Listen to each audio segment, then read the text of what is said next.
Online classes. Last class में हम लोगों ने रासायनिक अभिक्रियाओं के बारे में अध्ययन किया था, जिसमें हम लोगों ने विस्थापन और उभय विस्थापन अभिक्रिया के बारे में अध्ययन किया था और उसके लिए कुछ एग्जाम्पल भी देखे थे। अगर आपने वो वीडियो नहीं देखा है तो आप उस वीडियो को जरूर देखें, उसका लिंक मैं इस वीडियो के डिस्क्रिप्शन में डाल दे रहा हूँ। और साथ में यदि आपने इस चैनल को सब्सक्राइब नहीं किया है तो इसे सब्सक्राइब कर लें और साथ में बेल आइकन को भी दबा दें, जिससे मेरे द्वारा दिए गए वीडियो नोटिफिकेशन के तौर पे सबसे पहले आप तक पहुंच सके। आज का जो हमारा टॉपिक है वह है रासायनिक अभिक्रिया का 5वां नंबर टॉपिक, जिसका नाम है अवक्षेपण अभिक्रिया, प्रिसिपिटेशन अभिक्रिया। ये क्या होता है, कौन सा रिएक्शन है, इसके बारे में अध्ययन करेंगे। इससे पहले हम लोगों ने जाना था अवक्षेपण के मतलब होता है कि जब कोई अभिक्रिया में कोई पदार्थ ठोस के रूप में बाहर निकलता है तो उसे हम लोग क्या कहते हैं, अवक्षेपण अभिक्रिया कहते हैं। तो सिंपल सा इसके भी यही बनेगा परिभाषा कि ऐसी रासायनिक अभिक्रिया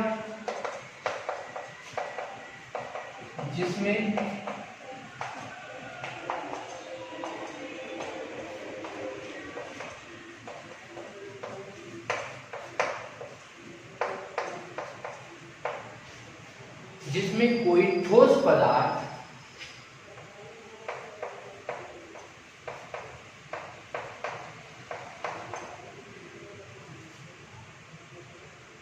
ऐसे लिख सकते हैं जिसमें कोई प्रतिफल ठोस रूप में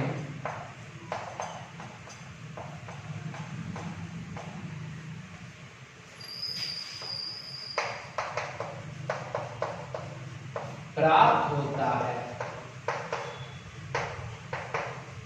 उसे अवक्षेपण अभिक्रिया कहते हैं।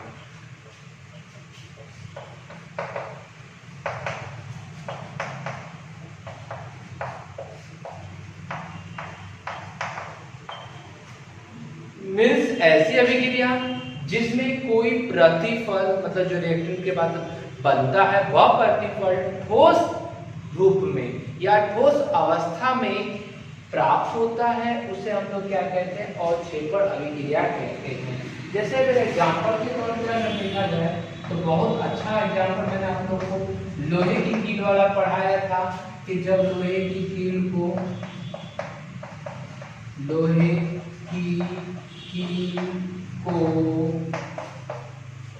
कॉपर सल्फेट कैसे रंग का होता है, वो नीला है ना, के विलयन में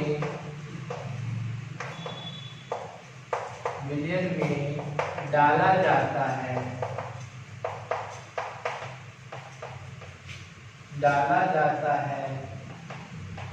तो लोहा कॉपर को प्रतिस्थापित कर देता है। तो ऐसे लिख सकते हैं, तो कॉपर प्रतिस्थापित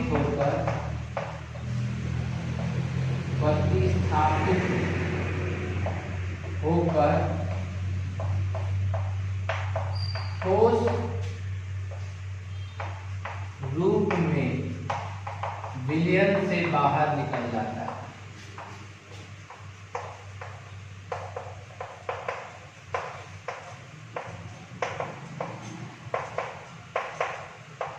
और विलयन का रंग कैसा हो जाता है, और विलयन का रंग क्या हो जाता है, हरा हो जाता है। और विलयन का रंग हरा हो जाता है। विलयन का रंग हरा क्यों होता है, क्योंकि उसमें क्या होता है, फेरस सल्फेट होता है, इसलिए विलयन का रंग क्या हो जाता है, हरा हो जाता है।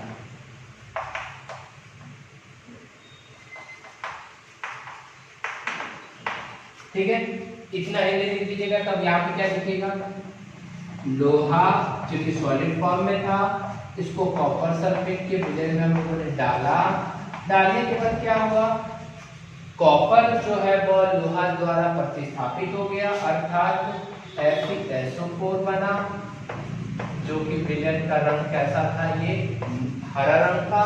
और जो कॉपर था वो प्रतिस्थापित होकर के सॉलिड फॉर्म में अलग बाहर निकल गया। यह जब सॉलिड फॉर्म में बाहर निकलेगा तो इस अभिक्रिया को हम लोग कौन सी अभिक्रिया कहेंगे?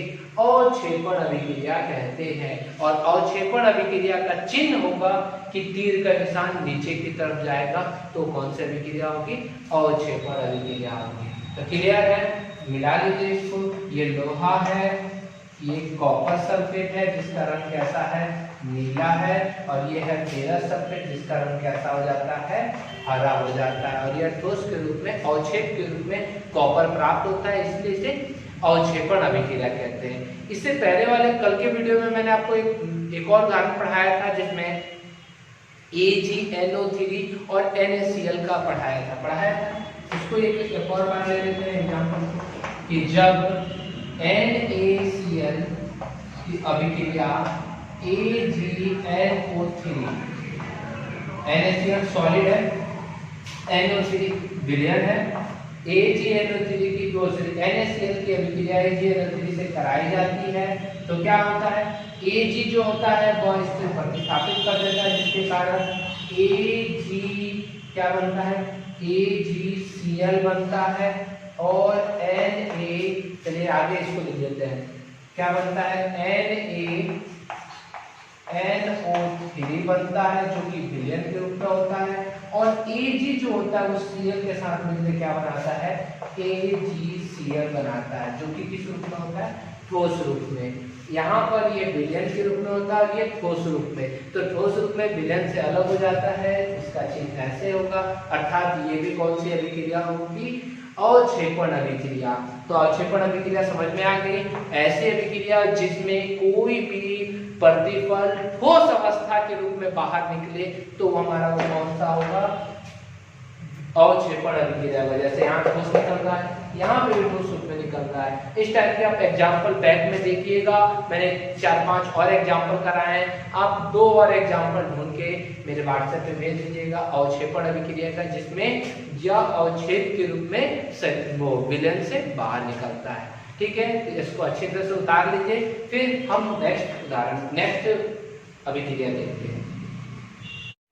चलिए स्टूडेंट्स, अब हमारा नेक्स्ट टॉपिक है वैद्युत अपघटन अभिक्रिया, इलेक्ट्रिकल डीकंपोजिशन रिएक्शन।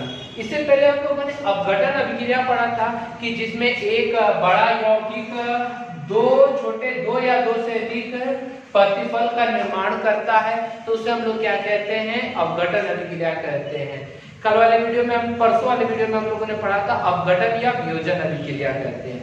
तो उसी अभिक्रिया में यहाँ पर आज जो है वो है वैद्युत जुड़ गया है, अर्थात विद्युत धारा यहाँ पे जुड़ चुका है, तो इसीलिए हम वैद्युत अपघटन अभिक्रिया।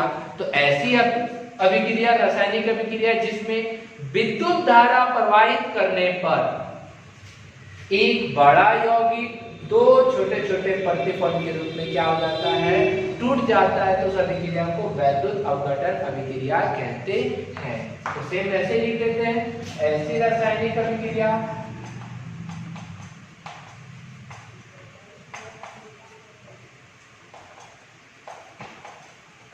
जिसमें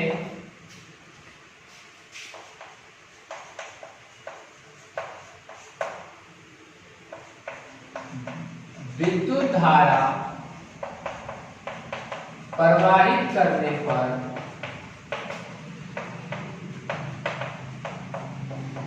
एक बड़ा यौगिक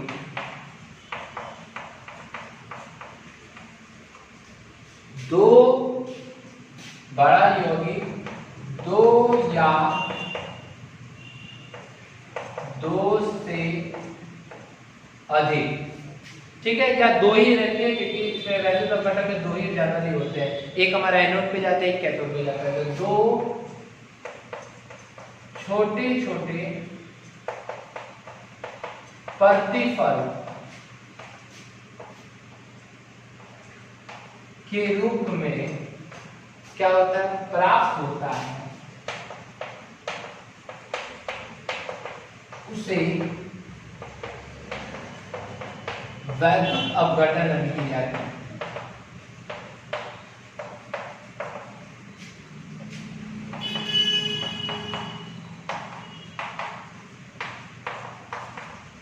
मतलब जिस अभिक्रिया अभिक्रिया में विद्युत धारा की आवश्यकता होगी, जिस अभिक्रिया में हमें विद्युत धारा द्वारा उसको अपघटन कराया जाएगा तो उसे हम लोग क्या कहेंगे, वैद्युत अपघटन अभिक्रिया कहते हैं।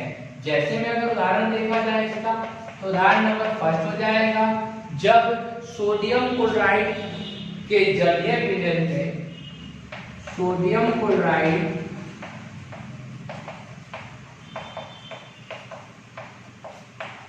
NaCl के जलीय विलयन में विद्युत धारा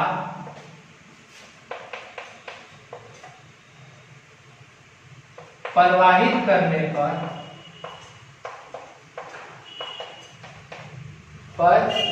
क्या बनता है, प्रवाहित करने पर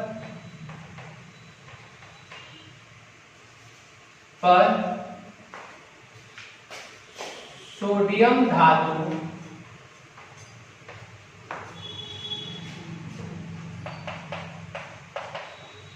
कैथोड पर तथा क्लोरीन गैस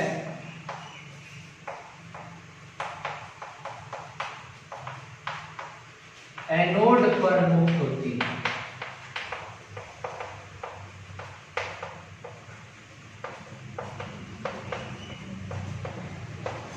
ठीक है, कैसे होता है देख लीजिए।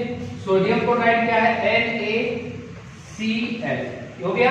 जब हम इसका जल अपघटन करेंगे, सॉरी वैद्युत अपघटन करेंगे, वो भी किसकी उपस्थिति में, जल की उपस्थिति में, तो वैद्युत अपघटन, तो विद्युत धारा यहाँ लिख देते हैं डायरेक्ट, विद्युत धारा।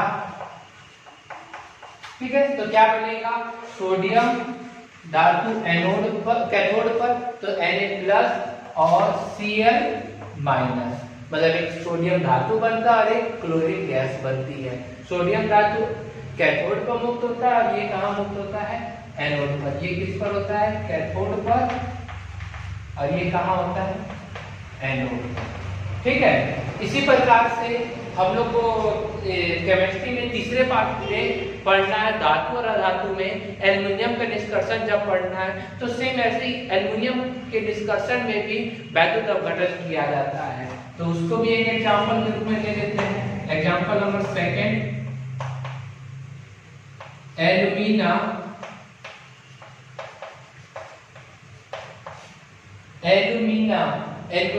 का जब निष्कर्षण किया जाता है तो एक यौगिक प्राप्त होता है जिसे हम एल्यूमिना कहते हैं। एल्यूमिना जिसका फॉर्मूला होता है Al2O3, याद रखिएगा Al2O3। जब एल्यूमिना का वैद्युत अपघटन किया जाता है तो एल्युमिनियम धातु कहां, कैथोड पर, तथा और क्या है इसमें, ऑक्सीजन है, एल्युमिनियम और ऑक्सीजन, तथा ऑक्सीजन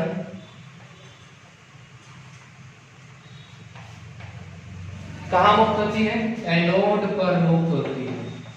एनोड पर प्राप्त होता है। ठीक है, कैसे, एल्यूमिना Al2O3, जब इसमें हमने वैद्युत धारा प्रवाहित किए तो लिखेंगे विद्युत धारा।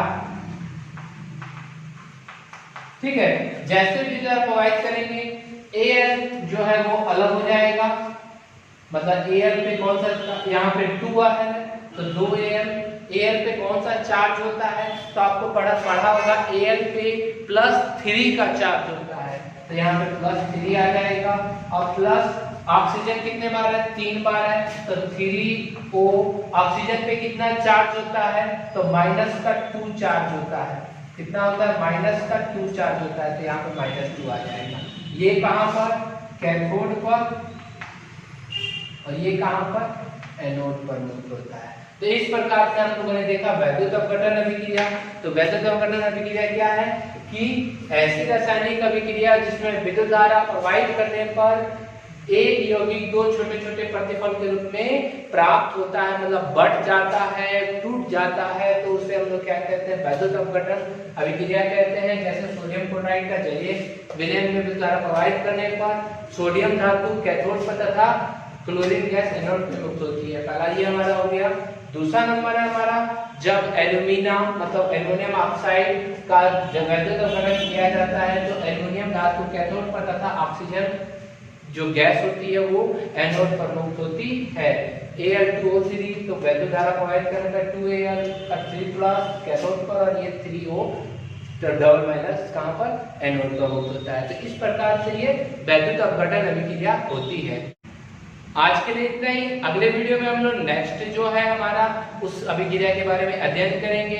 अगर आपको ये वीडियो अच्छा लगे तो इसे लाइक करिएगा, और यदि आपको किसी बात में प्रॉब्लम आ रही होगी, किसी भी चीज में समझने में प्रॉब्लम आ रही होगी तो मुझे कमेंट में जरूर बताइएगा। आज के लिए इतना ही, धन्यवाद।